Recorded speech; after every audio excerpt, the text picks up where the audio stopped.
Welcome to the discussion. My guests today are Laura Grant, the head of digital innovation for public sector at SAP, and David Vernon, the senior human capital management application specialist also at SAP. Laura, David, welcome to the program today. Hi. Hi, thank you. Before we get started, let me set some context for our discussion. White House Special Assistant to the President, Matt Lira, recently was asked at a conference, what are your top priorities? Lira, whose main job is working for the Office of American Innovation, said simply, technology and fixing their underlying processes. He then expounded a little bit further, saying, we need to improve citizen-facing experiences. If we don't fix those underlying processes, then we are just putting a Band-Aid on a wound. It's an interesting response for several reasons from Matt Lira. First of all, the White House's draft IT modernization strategy has a strong cyber flavor, but it includes no mention of citizen services or the improvement of those citizen services. Now, comments on that draft were due in late September, so OAI, OMB are now reviewing industry and others' input, so it could be a few more months until we see a final strategy and see what changes come, especially around citizen services. In the meantime, agencies continue to go down a well-worn path to move off legacy technology and onto modern platforms. Agencies are expected to spend more than $2 billion on cloud computing this year, and that figure is only expected to increase as as agencies go to cloud in the coming years. The Departments of Commerce, Homeland Security, and Treasury are the top 3 civilian agencies who are buying cloud services, according to the State of Federal IT report from the CIO Council that was published in January of 2017. And there's still plenty of opportunity around cloud too. OMB set a government-wide goal of 15% of all agency systems to be in the cloud, and according to that January report, no agency has reached that mark yet. But it's more than just moving to the cloud. It's relooking at the business processes behind these mission areas and how can they be optimized to serve the citizen better.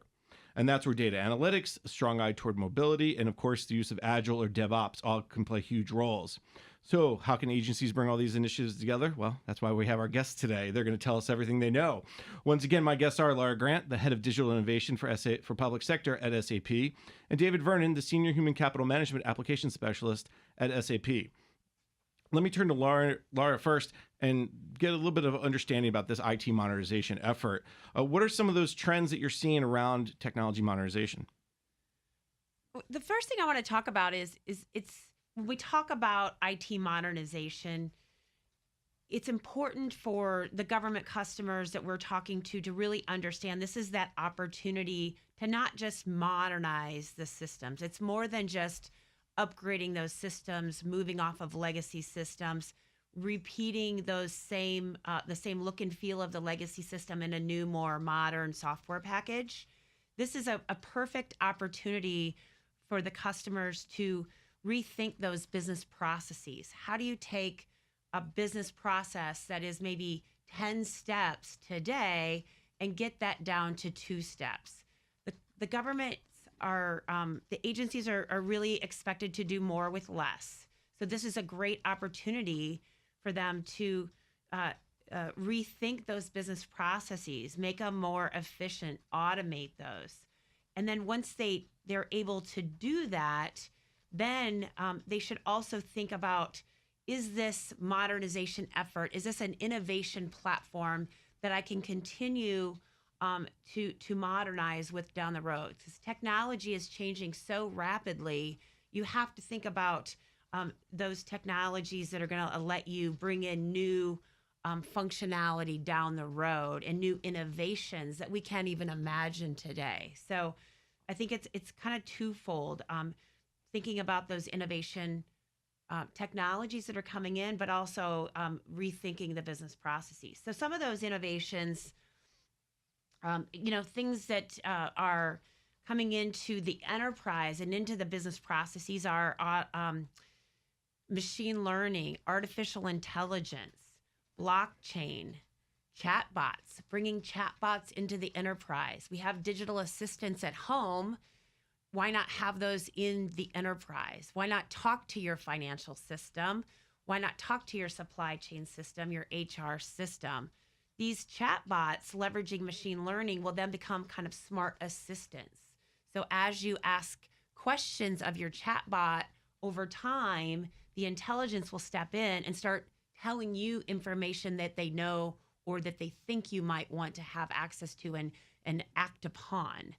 So that is really what should be considered as a part of this modernization effort, thinking about not just modernization, but is this an innovative platform that we can leverage in a rapid, agile way going forward. So there's a couple things. Let me pull on the strings a little bit there because you put out a huge piece. So I wrote a story just in the last month or month and a half or so about lift and shift, and this idea that maybe lift and shift of going to the cloud is not necessarily a bad thing, because the first step in the long journey is getting to the cloud.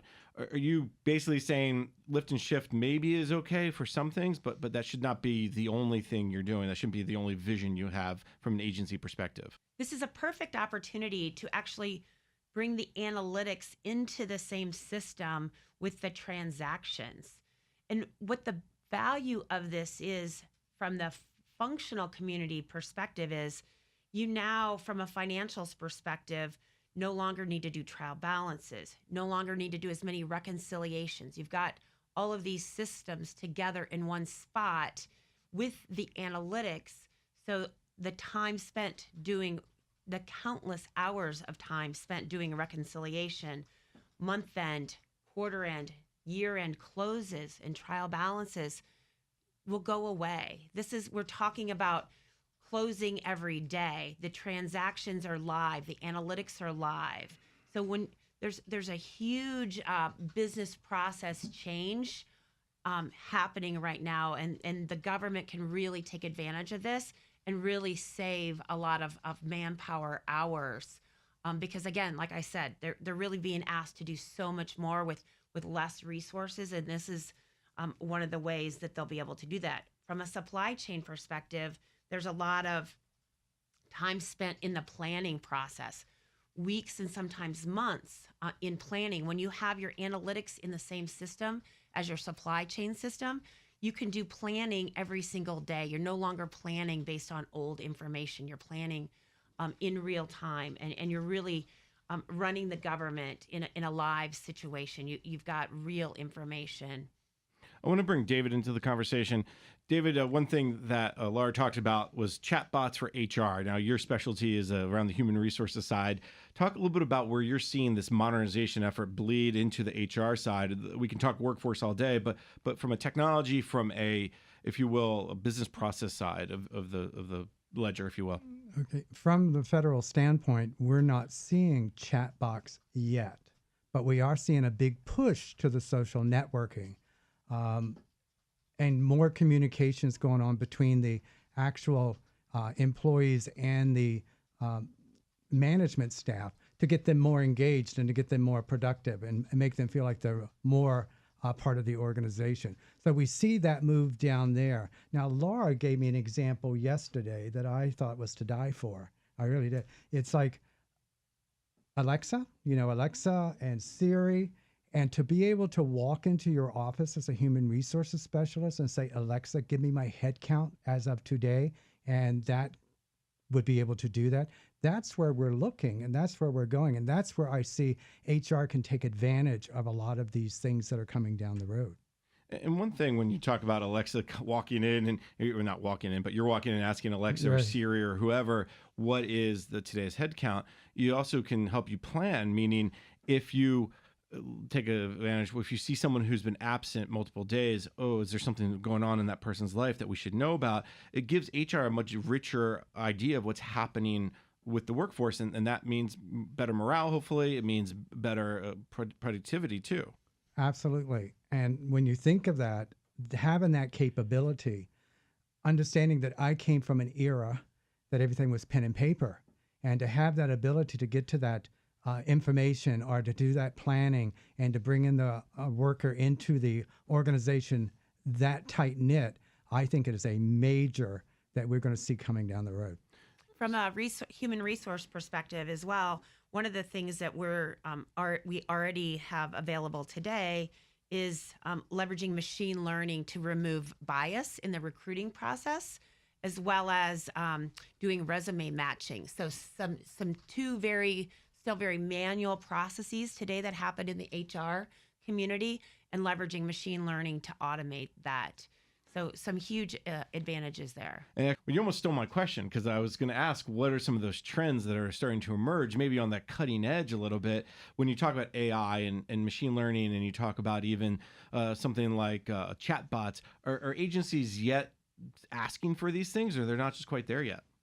they're asking a lot of questions around this. They're starting to do a lot of exploration. They're information seekers. So we're having a lot of conversations on this. I would say what's really a buzz right now is blockchain, and the customers are really trying to understand what those use cases are. How does it work? What does this mean?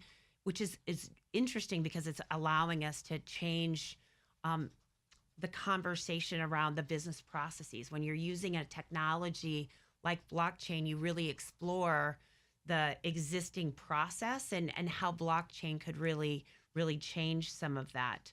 So, and same thing with like machine learning. You're seeing machine learning kind of creep into our personal life. It almost is sneaking in there, and you're going to see the same thing happen in the enterprise systems. It's just going to start being embedded in these technologies that are truly innovating, and all of a sudden you're not even going to realize it, but there's machine learning behind the scene, really making your job easier.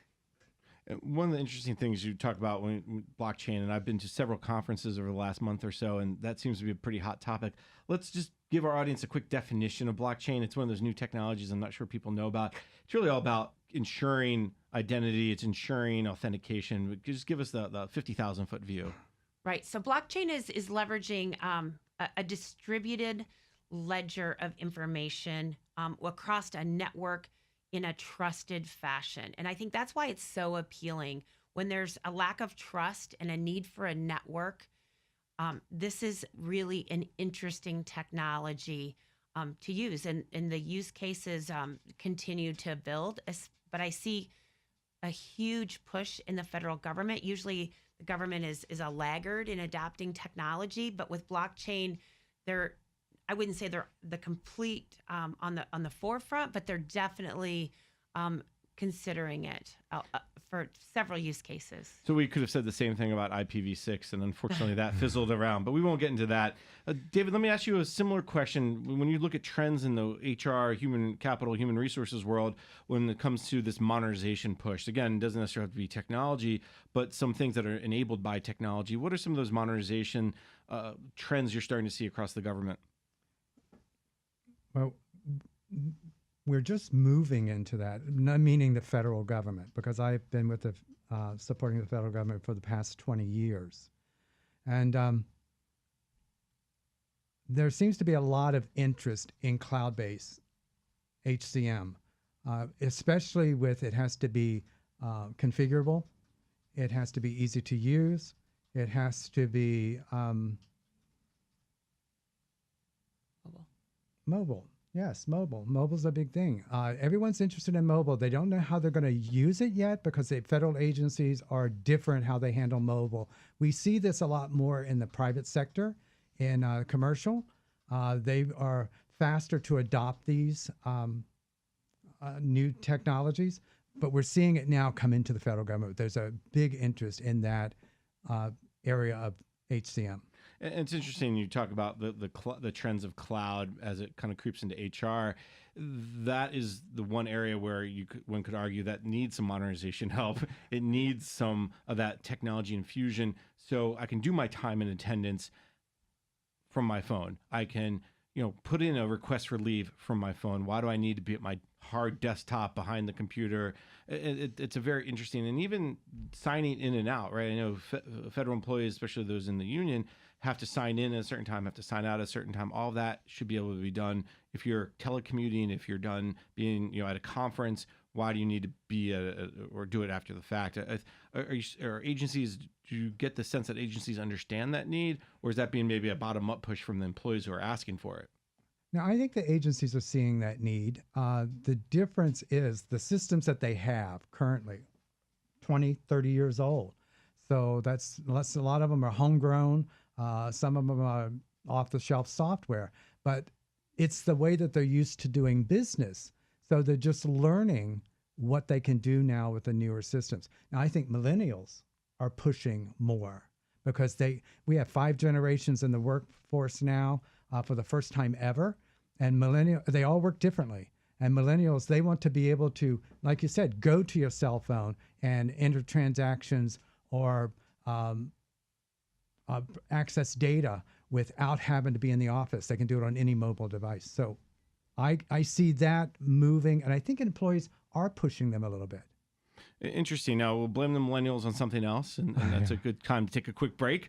My guests today are Laura Grant, the head of digital innovation for public sector at SAP, and David Vernon, the senior human capital management application specialist at SAP. I'm your host, Jason Miller, and you're listening to Innovation in Government, sponsored by Carasoft on federalnewsradio.com and 1500 AM.